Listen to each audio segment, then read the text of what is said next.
노후 준비 절대 겁먹지 마라. 김동엽. 2012년 7월. 노후 생활비 얼마면 될까요? 5억 원이면 될까요? 적어도 10억 원은 있어야 할까요? 만약 40대 가장이 65세에 은퇴한 다음 85세까지 살면서 매달 200만 원을 생활비로 쓴다고 가정하면 이 사람은 은퇴 시점에 10억 8천만 원을 노후 생활비로 준비해야 합니다. 이를 현재 가치로 환산해도 4억 원이 넘는 어마어마한 돈입니다. 이 돈을 모으려면 물가 상승률 3.5%와 투자 수익률 세후 4%로 가정했을 때 다달이 210만 원씩 저축을 하지 않으면 안 된다는 결론이 나옵니다. 당장 먹고 살기도 팍팍한 서민들에게 노후를 위해 10억 원을 준비하라니 이게 가능한 일일까요? 이런 얘기를 듣고 노후 준비를 위해 지금부터라도 박차를 가해야겠다고 생각하는 사람이 많을까요? 어차피 아등바등 노력해도 안 될 일이라면 노후 문제는 그때 가서 생각해보고 지금 당장이라도 편히 살자는 사람이 많을까요? 지금까지 은퇴 설계라는 것이 대부분 이런 식으로 서민들에게 공포심을 조장해왔습니다. 물론 이 같은 방식이 전혀 효과가 없었다는 얘기는 아닙니다. 사실 노후 준비에 전혀 관심이 없는 사람들에게 경각심을 불러일으키기 위해 불가피한 측면도 없지는 않았을 것입니다.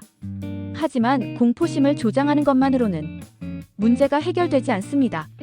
이제는 겁만 줄 게 아니라 구체적인 노후 준비 방법을 제시하지 않으면 안 되는 시점에 이르렀습니다. 그러기 위해서는 지금까지 노후 자금 준비에 대해 가지고 있던 고정관념부터 바꾸지 않으면 안 됩니다. 먼저 노후 자금을 은퇴 시점에 일시에 준비해야 한다는 생각부터 바꿔야 합니다. 그보다는 월급처럼 다달이 생활비가 나오도록 만들어야 합니다.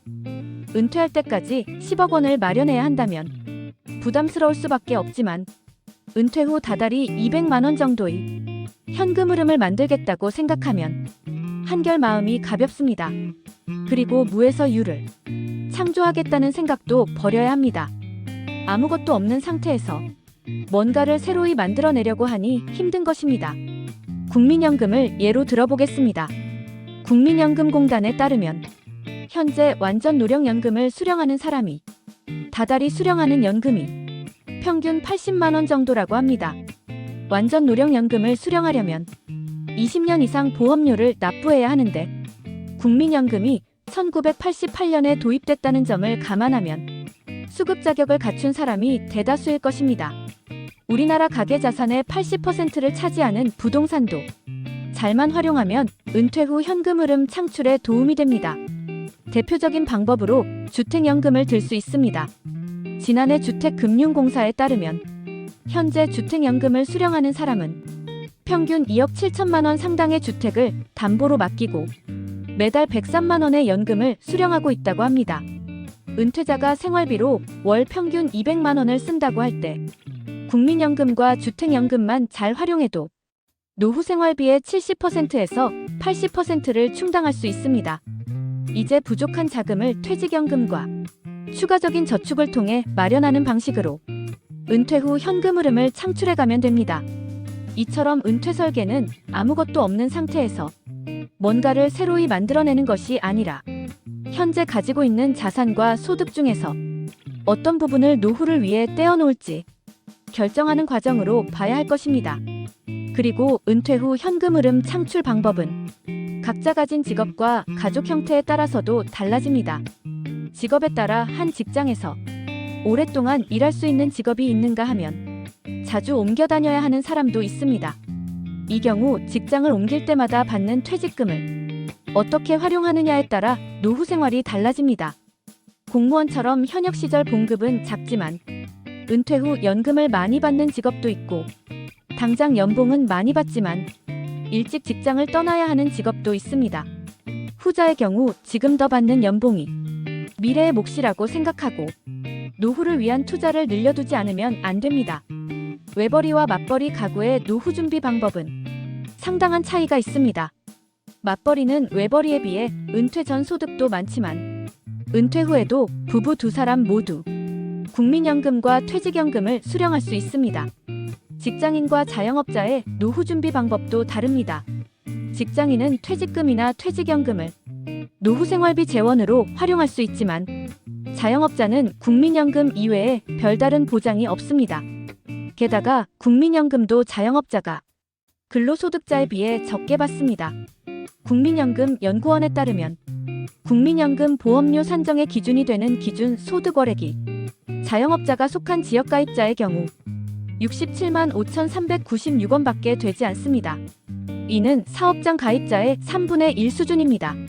최근 증가하고 있는 독신 가구의 노후 준비도 부부가 함께 사는 2인 가구와는 차이가 있습니다. 독신 가구는 혼자 살기 때문에 생활비가 덜 들어간다는 장점이 있지만 부양해줄 가족이 없다는 점에서 어떤 가구 형태보다 노후 준비가 절실합니다. 노후 자금을 준비할 때 생활비만큼 중요한 것이 의료비라는 점도 명심해야 합니다. 흔히 노후 준비하면 연금만 생각하기 쉬운데 그렇지만은 않습니다. 나이가 들면 밥보다 약을 많이 먹는다는 말처럼 의료비 역시 은퇴 준비에서 상당히 중요한 부분을 차지합니다. 노후 전문가들은 은퇴 후 시기를 크게 활동적인 시기, 회상의 시기, 간병의 시기로 구분합니다. 활동적인 시기는 은퇴한 다음 10여 년간 이어지는데 여행이나 여가 활동으로 말미암아 은퇴 전과 비교해 생활비 규모가 그리 줄어들지 않습니다. 이 시기가 지나고 나면 회상의 시기가 찾아오는데 이전에 비해 활동이 줄어들면서 지출도 줄어듭니다.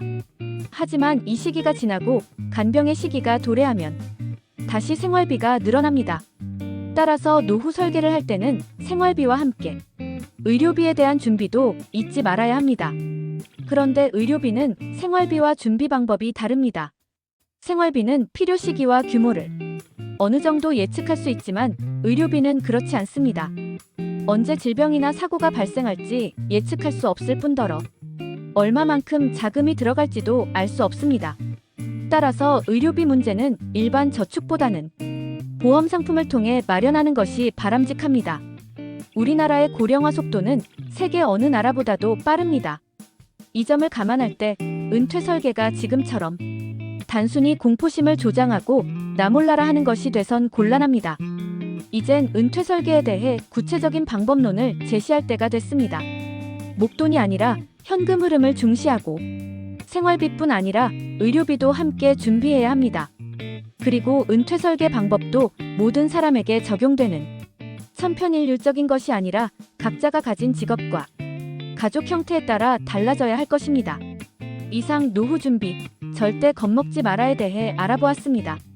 이번 영상도 유익하셨다면 구독, 좋아요, 알림 설정 부탁드리겠습니다. 오늘도 오전에는 건강을, 오후에는 부를 얻는 하루 보내세요. 감사합니다.